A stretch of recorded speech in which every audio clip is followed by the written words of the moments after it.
Hi, everyone. Welcome to the fourth seminar of the Interdisciplinary AI in Society series. Today we have Ross Smith of Microsoft as our speaker. He'll be speaking about AI and the future of work. Ross has had a distinguished career in computing. I'll mention only a few samples of his many contributions. So he's worked at Microsoft for about 30 years. He's the author of The Practical Guide to Defect Prevention and an inventor of 7 patents. He currently conducts research on AI, automation, worker displacement, and the future of work. And interestingly, he's a PhD scholar at the University College Dublin in Ireland. Ross has contributed to numerous organizations to promote women in technology, to promote minority groups such as Native Americans in computing, and also the next generation of like K to 12 students. He's a fellow of the Royal Society of the Arts. He's also a Sequoia fellow in the American Indian Science and Engineering Society. And he's a co-founder of the Future World Alliance, which is a nonprofit dedicated to responsible AI for the next generation of students. So with that, let me turn it over to Ross to tell us what he has. Great, thank you. Thank you for including me here today. Very excited to be here. And again, happy Friday to those in person, and happy whatever day it is to those watching online. So I'll just jump right in. And just a bit about the Future World Alliance. We're very excited about the Future World Alliance. Works to promote new models of development that are driven by the collective power of humanity. The Alliance builds on the rich diversity of cultures, values, and practices that have made the human race a beacon of freedom and opportunity on the planet. And that's a bit of a mouthful of a mission there. And I will add that it has been written by GPT-3. And so just an introduction into the impact that AI is having on all types of work. And so I wanted to start today and really promote some thinking. There has been the fear of technology disrupting work, disrupting human existence forever, since humans began existing. The flip side of that is there's been a long time view that eventually technology would do all the work for us and we would live long lives of leisure. And the predictions, a few hundred years ago for the time we're in right now in 2022 is that we wouldn't have to work at all. We would have a life of leisure. That obviously has not been the case. But just to share a few examples, that in 2013, the Associated Press said technological innovations have been throwing people out of jobs for centuries, but they eventually created more work and greater wealth than they destroyed. On the right there, you see this was a law passed in Britain when the Luddites were smashing the power looms and punishable by law. People were worried about their jobs. I'll talk a little bit about that. In 1962, in the US, President Kennedy declared that the major domestic challenge of the 60s is to maintain full employment at a time when automation is replacing men. And then earlier this week, the headline are laid off Amazon recruiters being placed by AI, by robots. So history repeats itself over time. And I'll go through a few examples. It's been really fascinating to me. This is kind of related to my PhD work, is looking back to look forward. So first we get to maps. Now the earliest maps were on cave paintings in Lucerne in 14,000 BCE, maps to the location of berries and fruits. And then obviously throughout, and there's many places where, maps have impacted the work we do. You can go today and look at Waze and Uber and how transportation and commuting has been changed by maps. But even going back in history, you think about Columbus and the early explorers and discovery of new lands, new trade routes. All this is made possible by maps. And so I'll kind of jump through a few of these. This one, I think back to what this might have been like, with the cavemen, with the HR person approaching the caveman who's hunting and gathering, and say, hey, the guys in the lab have this new thing they're calling the wheel, right? And we think it might affect your job. But the wheel was very interesting. So early on, obviously the wheelbarrow and the carriage and things like that, but wheels made a huge difference in as they were applied to grain milling, right, with the water wheel, and then the potter's wheel, turning it horizontally.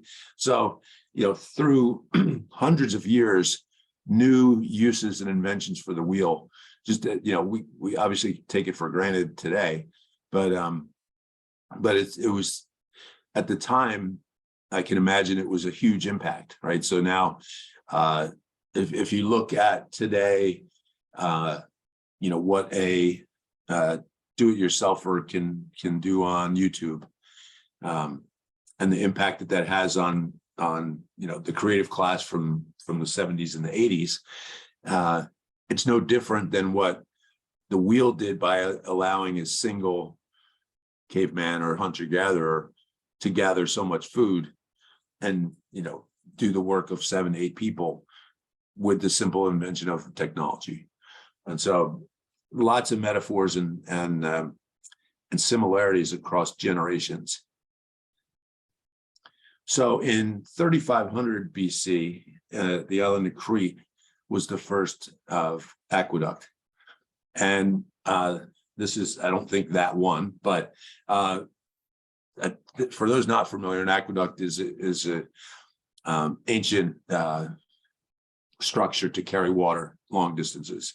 So probably familiar with the Roman aqueducts, probably the most famous, but you've probably seen pictures, and I should have had one here, of prior to the aqueduct, I'll say people, some cases slaves, would carry big pots on their head filled with water.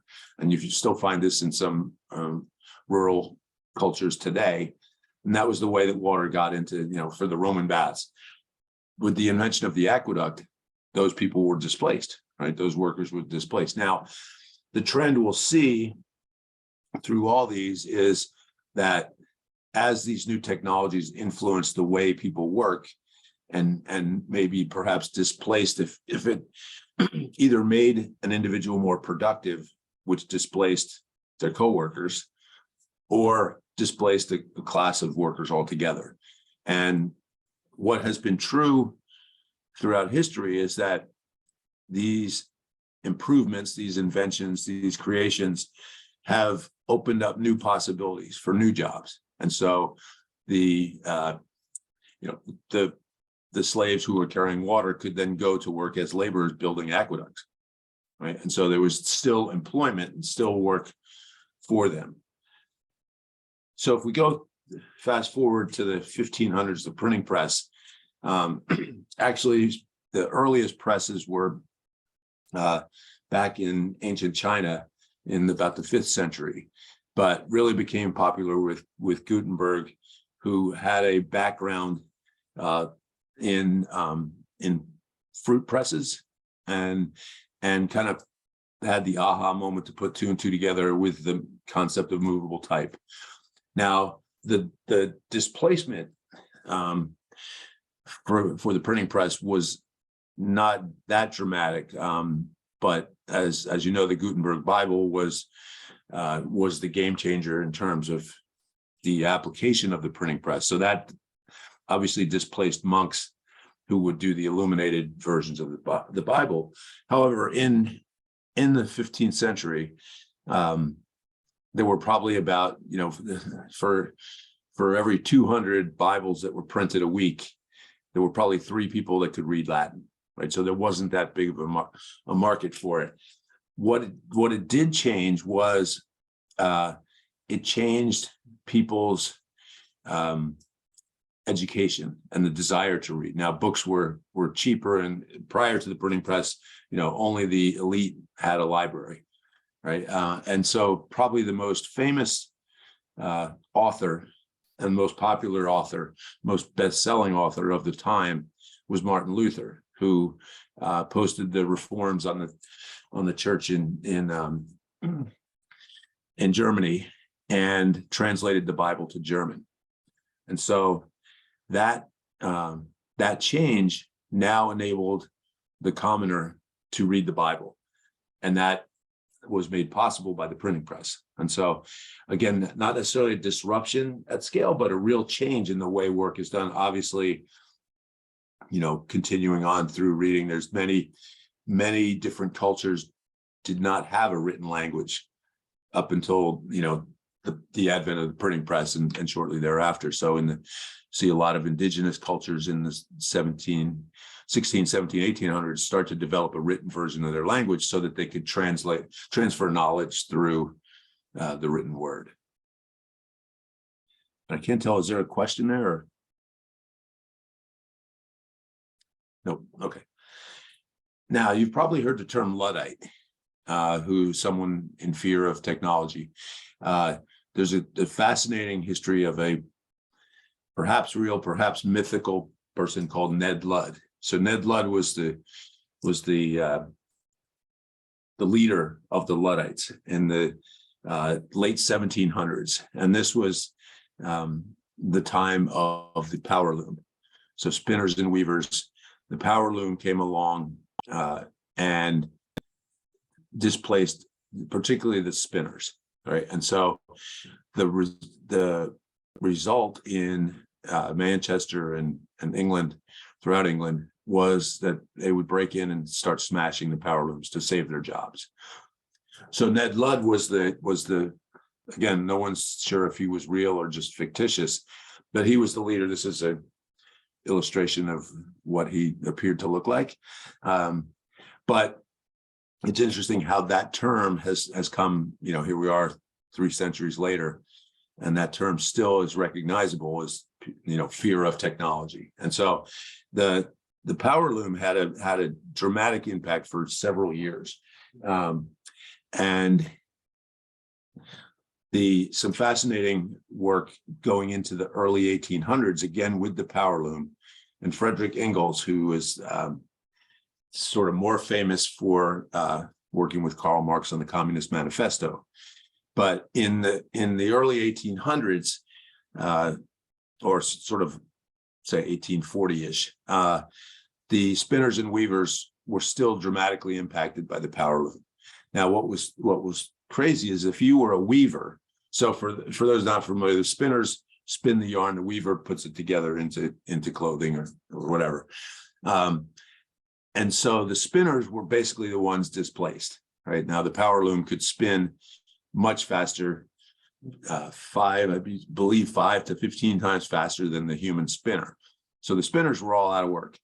The weavers, on the other hand, were in high demand. And so the example is they were treated like, early 2000 Google employees. They were given housing, huge pay raises, because there was such a market, because particularly, and this was not every weaver, but the weavers who could keep up with the increased pace of the power loom spinning. And so what happened is the price of cloth plummeted, right? Because it was just a supply and demand thing. There was so much of it. The spinners, who were all out of work, started realizing, hey, looking over, seeing these people getting free housing and food and, massages at the power loom or whatever it is, and I want to do that, right? So they retrained themselves. Now this took probably 30 years, that part of it, to have a generational impact. And Engels wrote about this, and it's called the Engels pause. But what was interesting is in the 1840s, people had, one set of clothing. They had one shirt, one pair of pants. Now with the increased supply of cloth, people started getting more and more outfits, right? Fashion became a thing.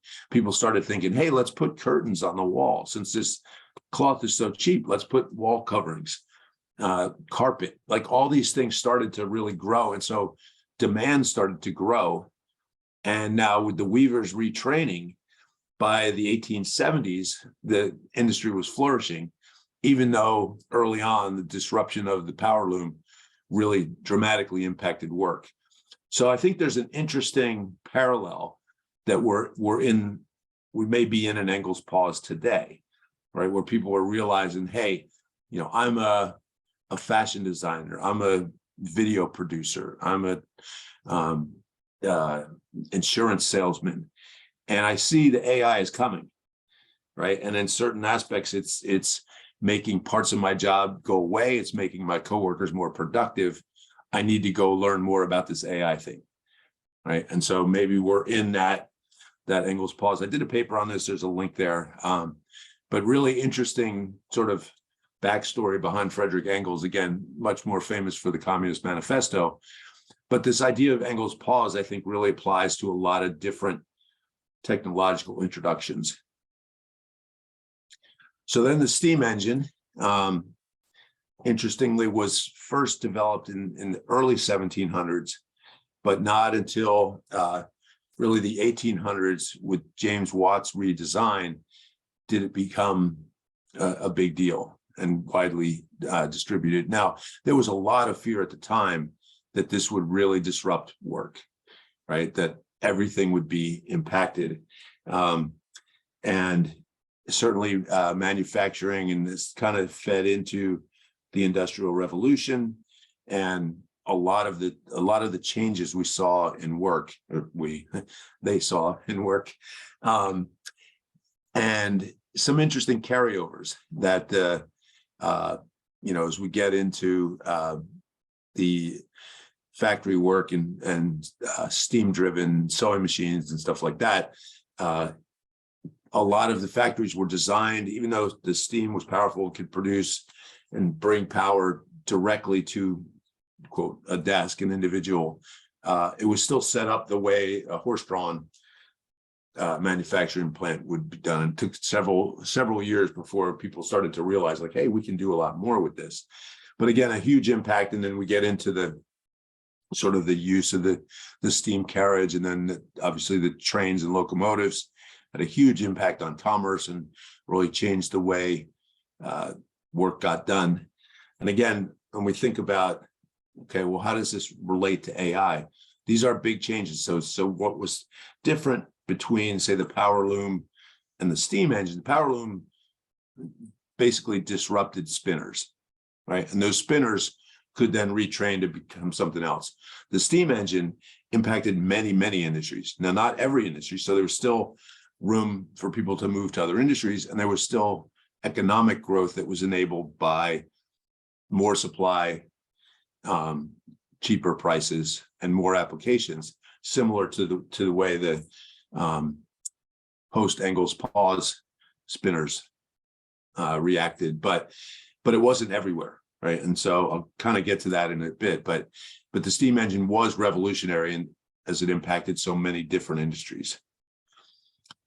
And then I'll jump to the 1950s. Peter Drucker coined the term the creative class. And this was really the beginning of what we see today, where more work is done by human brains than by their bodies or their hands.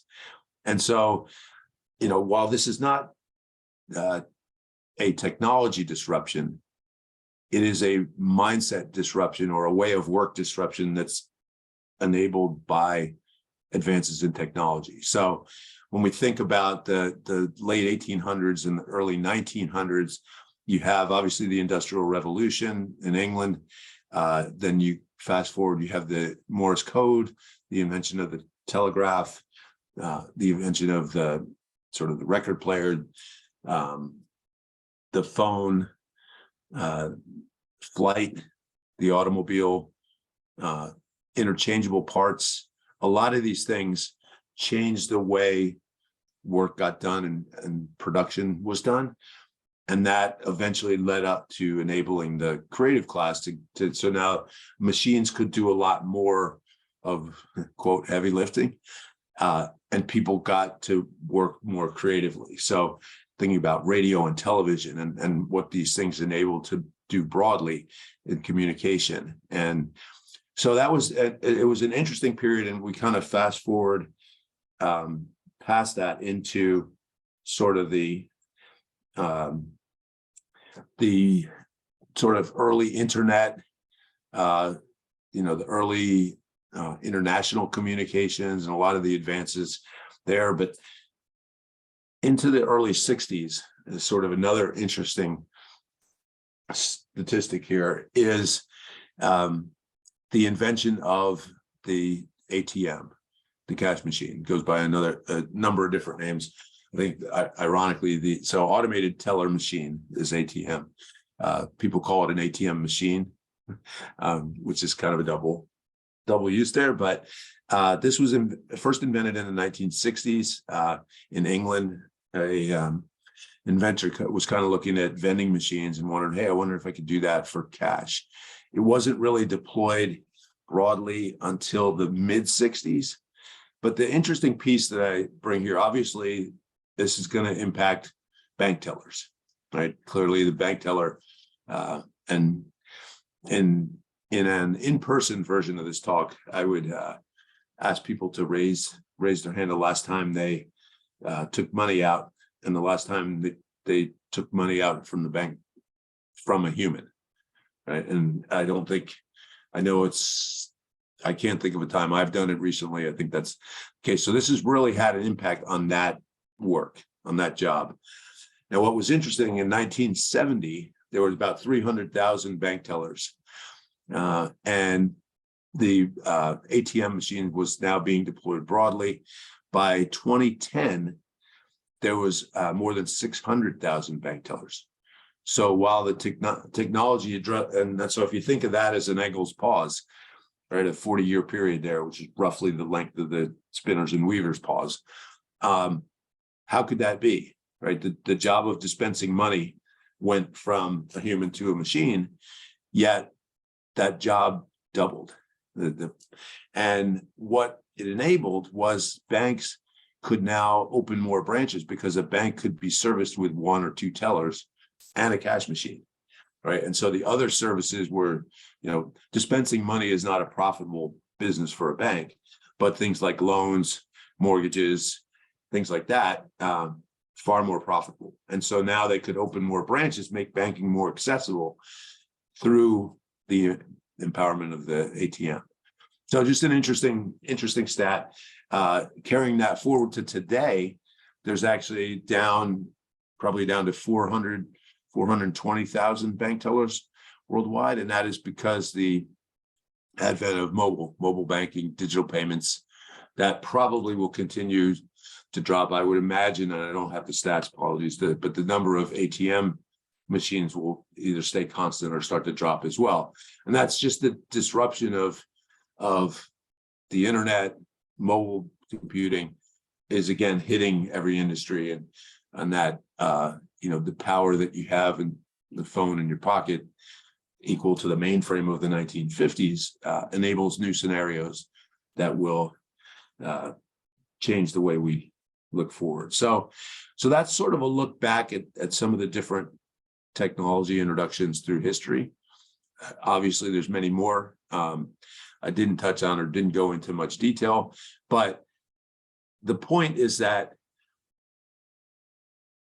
human invention over time has always changed the way we work. And it's either the things we do, the industries we have, the way people make money, the way companies make money. That has been true throughout history. And so now we're in this age where AI can write a mission statement for a nonprofit, right? Or, pick your application, voice translation, real-time transcription, sign language, communicating with the deaf. It's everywhere, and it's a fascinating time. And I think, if I think back and say I'm a caveman looking at the wheel, thinking, wow, this is a fascinating time. I mean, this can impact my farming, my travel, my clay making, my milling and grain production. And so how different is it? Like, is this time different, right? Are we gonna respond, and will supply and demand change where prices get lower and we find new applications and new industries for the humans to move into. And so I personally like to be an optimist, but the kind of more I look at this, the more kind of dystopian I feel. And I think, so my answer to this is, unfortunately, I think at this point, yes, it is different. And I also say that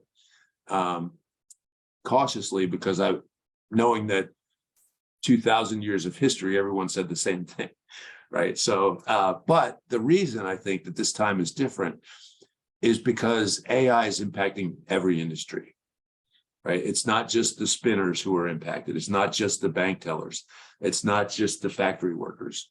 It's everybody. So regardless of what I do, you know,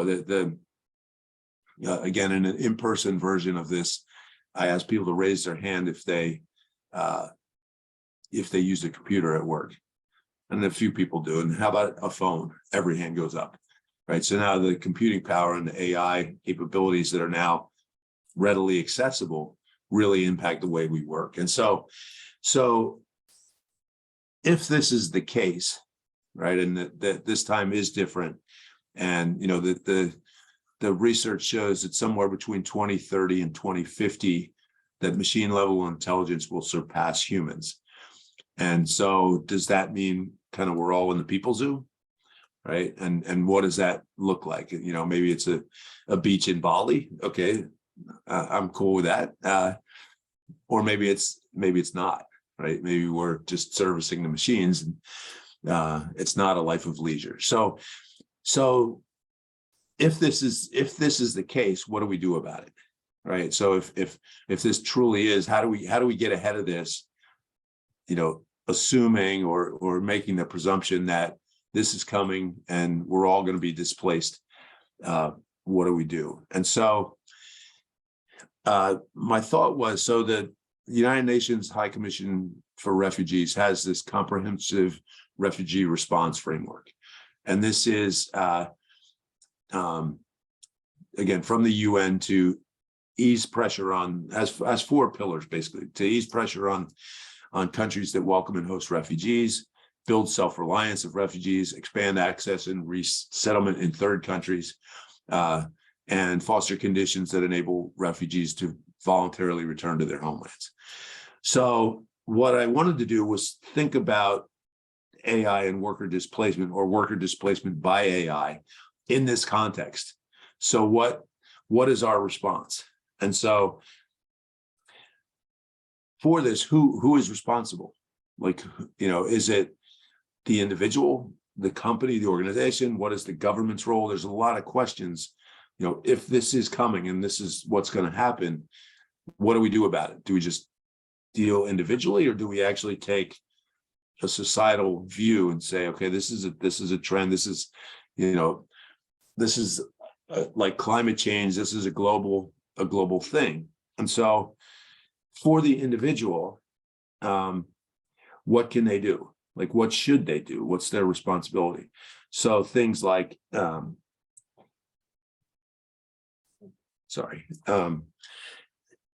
things like reskilling, right? What is my responsibility? And so if I see this is coming, right, and I know that, hey, I'm starting to see this AI do a lot of the things I was doing, and I'm doing less and less, like, what's my responsibility? Should I go back to school? There's a bunch of like code schools, things like that. Gig work. Should I start a side project? Should I start my own business, you know, where I'm more in control? And so putting together a framework to say, okay, here's some things an individual can do. Here's, you know, learning courses you can take. Here's financial preparation you should do for being displaced, things like that. So again, a framework that lays out opportunities for the individual to take more control of their future. And then what is sort of the company responsibility? So Accenture has a great program where they spend $1 billion a year retraining their employees, and they are looking at areas where jobs are changing, where technology is changing, and they'll actually put the time in to retrain employees. And so things like corporate funded training programs, again, reskilling. Maybe there's things like standard practices to say, okay, hey, the 5-year horizon, the 5-year vision for the future of your job is it's done by a robot. So we're going to sort of give you advance warning. We'll supply training, but most importantly, we're going to give you some upfront notice so this doesn't surprise you. And what are the ethics around that? And then finally, what is the sort of government responsibility? So we've heard a lot about universal basic income, right? And is that something that becomes widespread? There's an interesting idea of a sort of, quote, robot tax, right? That companies who are using AI to take over the work of humans pay an extra tax on that, and that money is then used for some of these reskilling programs or universal basic income, things like that. So with that, I'm a little bit ahead of time, I think, but that's kind of the thoughts I had. And really, can we learn from the past? And what can we learn, right? And how do we kind of get out of the present state of where we are to really think bigger and say, okay, is this a systemic change that fundamentally changes the way work happens and the way we live? Or is it just another case of a wheel or a steam engine or a power loom coming along and we just don't see it, right? So just some interesting food for thought. Again, no real like, oh, let's go do this. No real conclusion, but wanted to kind of plant a seed and would love some discussion if people have thoughts and ideas or comments, because I think we live in it's a fascinating time when, there was just just yesterday, the OpenAI released ChatGPT-3 or ChatGPT chatbot. And I was playing around a little bit last night, and it's very good, very good. I was looking at product support scenarios, and so it really changes the way we think about the types of work we do. And again, stepping back, how do we look at the big picture and create a framework where we can get ahead of these changes? So with that, I'll open it for any questions and discussion. Would love to hear your thoughts. Yeah, thanks. It was a very nice talk. I'm glad you brought together the history of technology all the way up to modern times. We have a few questions. I could, since I have the floor right now, maybe I'll go ahead and make my comment, one of my comments, and I can come back for more later. One of the things you mentioned with in some of your examples, like the aqueduct example, you said the workers, they were using humans to lug water, and later they had an aqueduct, and subsequently you said something about the weaving and loom, the angles gap situation where people went from having owning one sort of article of one main sort of outfit to owning many outfits and using up having window coverings and stuff like that. So in both of those, I think what's common is that even though the society as a whole seems to have recovered from the technology, it came at arguably a huge environmental cost, right? So when you build an aqueduct, you carry a lot more, much more, orders of magnitude more water than people carry in like little pots. And if you start building, throwing cloth on your walls and so forth, you're again spending orders of magnitude more cloth. And do you see any? What are your thoughts about that? About the sustainability of these productivity improvements that we come up with? Yeah, interesting observation. Yes, it's interesting. I haven't put a whole lot of thought there, but the interesting, I think there's an interesting parallel with electric cars and battery recycling, right? And those two, we have a pro, more water coming in and more Roman baths able, but then a con of the impact on the environment. And so, I think it's something, and if I go to the bigger picture of sort of what we think about at the Future World Alliance, what is the responsible use of AI? And I think a component of that is environmental impact. Right? And so looking at things like energy usage and solar, and how we, again, as part of it, it's something maybe I should think about in the framework as well. It's a really astute observation there that it is something that we need to consider as particularly as we apply more sort of physical devices, robots, and those types of things. Is what is the impact there? And then you also have the offsetting. It's okay. So if if the, let's say that if the People Zoo is in Antarctica and we're all building these huge furnaces to stay warm and burning fuel and impacting the environment that way, then there's really no gain, right? So it's great observations, definitely something to consider. So thank you. Thank you. Thanks. Let me turn it over to Amanul to moderate the meeting like usual. Yeah. Okay, so I see a couple of hands up. Let's start with Bill. Bill, you can go ahead with your question. Okay, thank you. Thank you for a really interesting talk. I appreciate the way you went through the history of technology changes. So my question concerns, well, you focused on our responses, individual, company, government, different levels of response situated against this UN framework. My question comes from how the responses we have might change depending on the exact scenarios that might come about with AI being implemented, especially artificial general intelligence. So it's one thing to say, look, we have artificial general intelligence, or it's going to happen, between 2030 and 2050. Suppose it does. But what does that really mean, and how does that look? We might have to have specific response scenarios for specific types of outcomes. For example, when we say AGI, we typically mean human level capabilities.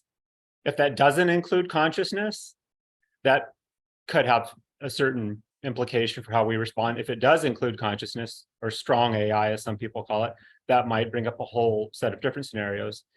And short of those two different possibilities, there could just be different sort of levels of AGI. We could have maybe quasi-AGI where it can do some human level things, but not others. Mm-hmm. So do you have any comments on that, or how the framework might change in response to different scenarios? Yes.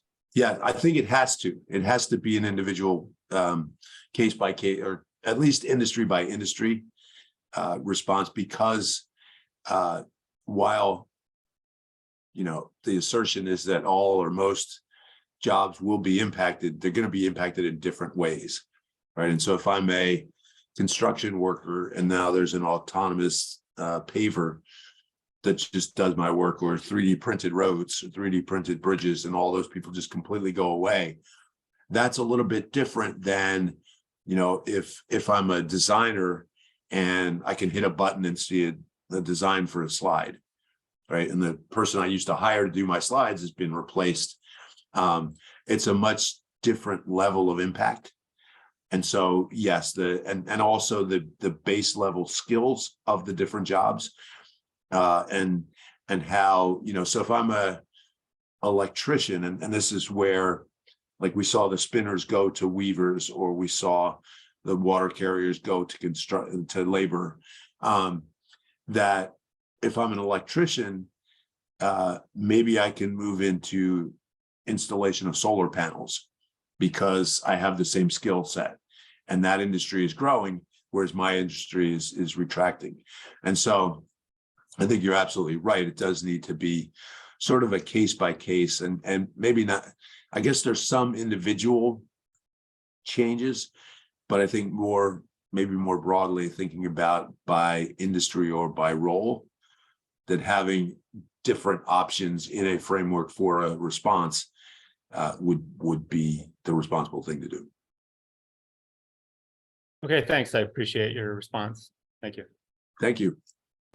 Okay, next we can have Velko.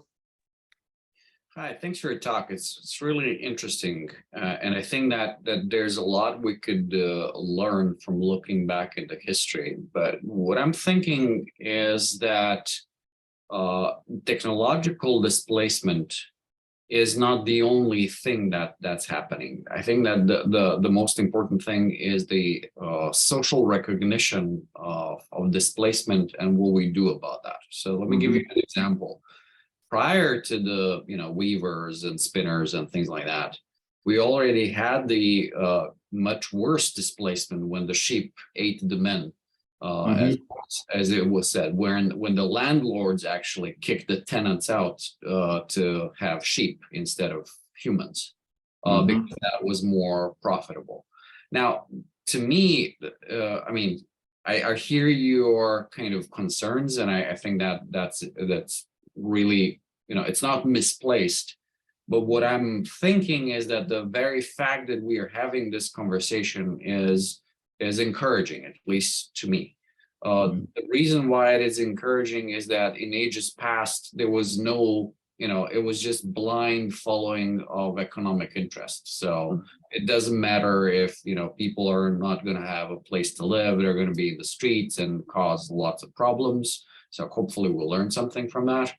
Now we're having this conversation and saying, okay, what are the retraining, what the society can do to think about this and so on and so forth. So the real displacement is not done by the technology.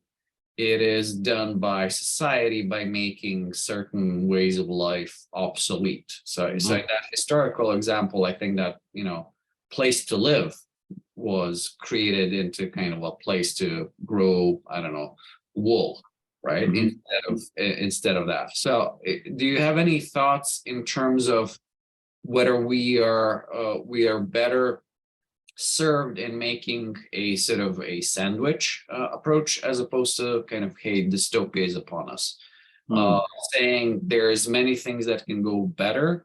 There are problems that this will cause unless we are better adept at regulating and learning from past mistakes. But here is what we need to do. I think that there are some aspects in your talk that go into that direction, but it still sounds way too alarmist for my taste. Yes. Great. Yes, I agree. It's way too alarmist for my taste too, believe me. And I think one of the things that I kind of noticed going through is a lot of the things I was worried that would happen, in 2025, 2030 with AI came to us as part of the pandemic. And if there's any good that comes out of that, it's that awareness of the shift in how work gets done. In that, the example I use is if there's a retail shop on Main Street that's shut down because of the pandemic, people now start buying their goods from online. So it just completely shifted. And, similar to your observation about sheep replacing men, there's an example where the pandemic accelerated that behavior on the consumer side, right? And because out of need, it forced us down that path. So my hope is that there's a better awareness that comes from that experience. But you're right. I think I go with the alarmist to lead up to, well, okay, if that's the case, and we do have this dystopian future, what do we do about it? To your point, like the sandwich approach, and how do we prepare for that and say, can we think about, so if I use, let's say the train, the invention of the train and steam engine enabled commerce in new ways. So now a farmer, or a great story about meat packers in Chicago with the invention of the frozen railway car, could now ship their meat all across the country and expand their markets. So there's lots of examples of where a technological change opened new doors. And can we look now and say, okay, instead of just, okay, AI is going to take over my designer job, or AI is going to take over my salesman job, or, my online shopping is going to replace the retail shop. What new things, what new industries are enabled and opened up.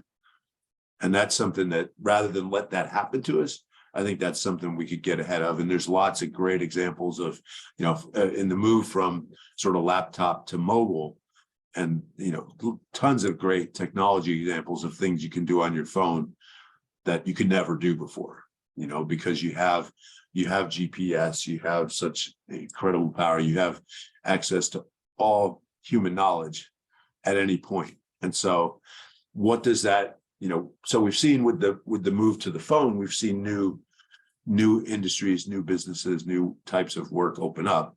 What does AI do in the same way? And to get ahead of that rather than just let it happen. So great observation. Thanks. Okay, next we have Hassan. Hassan, you can go ahead and ask the question.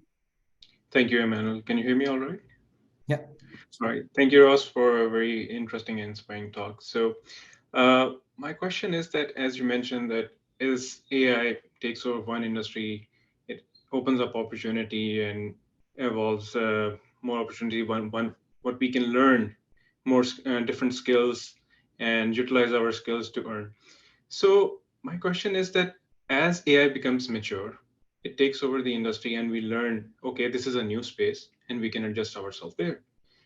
But AI can take over that industry as well. So what is the time horizon you think is there for a new skill to stay relevant before AI takes over?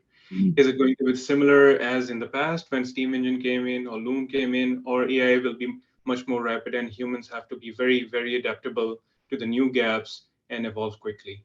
Yeah, good question. I think, again, back to comment on sort of case by case, to William's comment, I think it's going to be different in different industries. And again, I think it will kind of work itself through the long tail. We were having a discussion the other day about this, is that, if we think about sort of, let's say, ethical use or ethical conversation in a loan application, right? That today, any kind of lending industry is going to want a human to just have some oversight there, right? Just to be sure, the whole process may be, created or done by AI, but there's still a human at the end of the day who says kind of, yep, this looks good, or, hey, I have a question about this, right? And so, someone who's upstream and I'm processing applications and I'm typing in forms, their job goes away because now that's done through the website. And so maybe they move into this last line of lender role, the final yes or no. And at some point, does that job get automated, right? Does the machine learning get good enough and the historical performance predictable enough that job goes away? And then where does that person go? Well, maybe they go into reviewing the financial terms or where the money's coming from.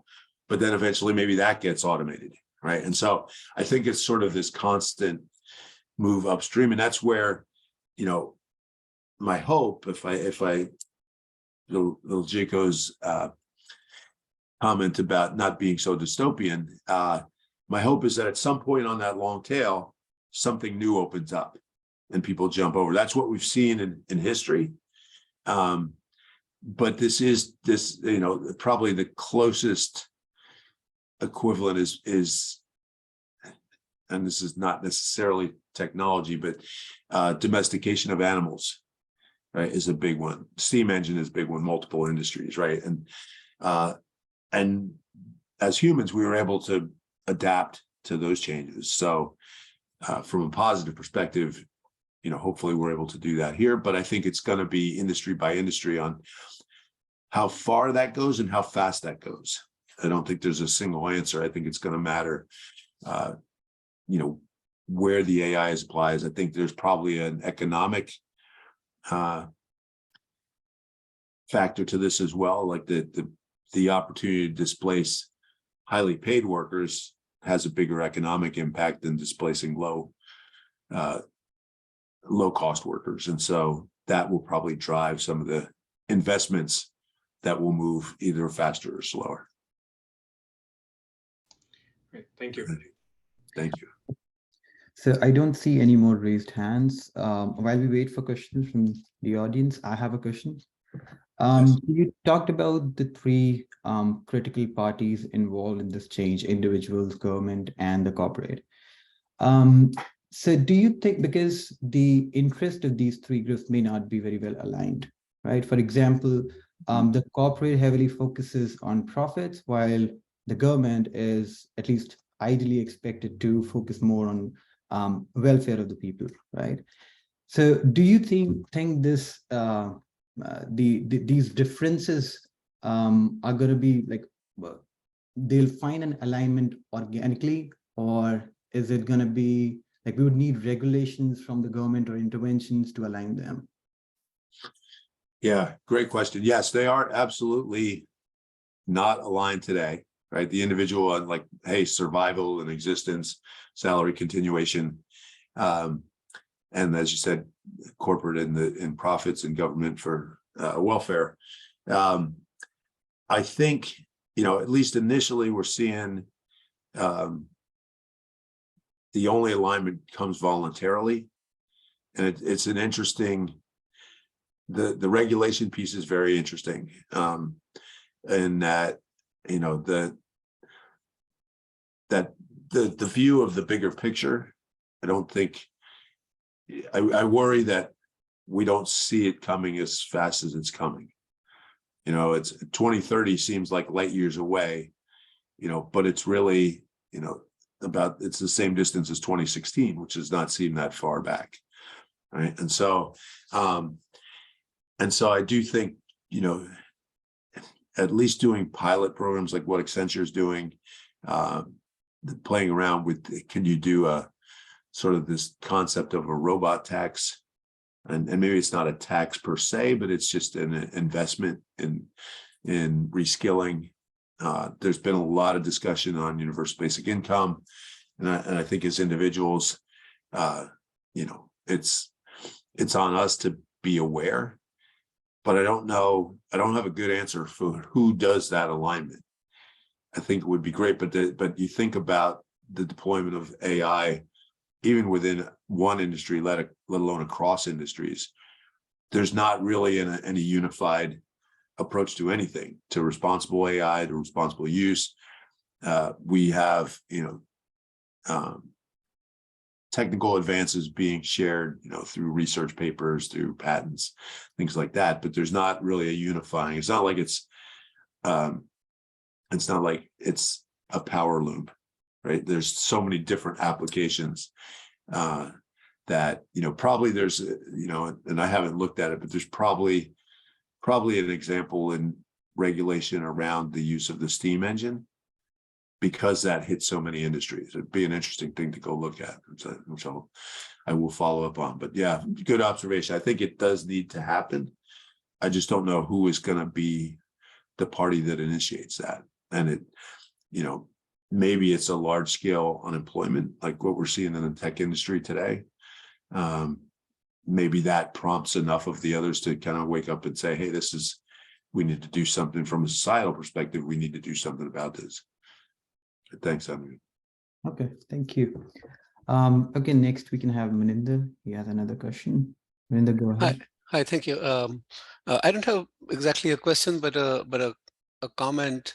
You mentioned that a couple of 100 years ago, people thought that humanity would have this work-free life, and you mentioned about living on the beach in Bali and so on. But maybe there's a part of humanity which involves not having perfect leisure. In some ways, maybe not just having work, but having some sort of fulfilling work. Mm-hmm. And I don't know what your thoughts are about, for example, the reskilling that you might do. That will there be not just work, but enough fulfilling work for everybody? For the 8 billion of us who are around now. Yeah, great point. I think one of the trends here, I didn't really cover it, but one of the places that people may go, and it's not necessarily driven by, indirectly driven by advances in AI, is caregiving, right? The aging of the population, people are living longer. the peak of the baby boomers, the fastest growing segment of the population is 65 plus, growing like 38% year over year, something like that. We have a massive shortage of healthcare workers. People, you know, if you're sick or in need of care, you would much prefer a human to a robot. I know there's been some experiments in robot caregivers, but as humans, we know that's not the same. So maybe that's the shift, people finding fulfilling work and caring for others because their sales job or their designer job was displaced. They were displaced by AI. Now they're looking for something to do and they can care for others. So that would be one possibility. And then yes, from an optimistic standpoint, there's, obviously I mentioned refugees, but the underserved communities, there's plenty of places where, humans can help each other that don't, it's probably not profitable for AI investments to go after those things, which makes them further underserved in the future.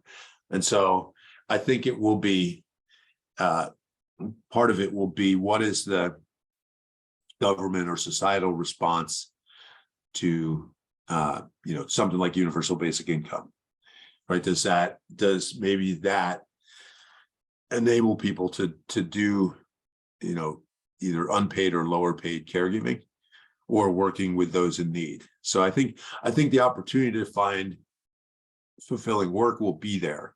It's just, is that sustainable from a lifestyle perspective? It will depend on a lot of other factors, but it's a great point though. Yeah, thank you. Thank you. Okay, I don't see any more questions. I'll just go ahead with another question that I have. If you talked about the automation history and things that have already been automated, but most of those things are pretty mechanical in the sense that you have a very well-defined job to do and some steps to take to get that work done. But a lot of automation related to AI would involve moral and ethical dilemmas, right? So do you think there would still be kinds of jobs that would not be automated? And I'm not talking about like creative or subjective kind of things.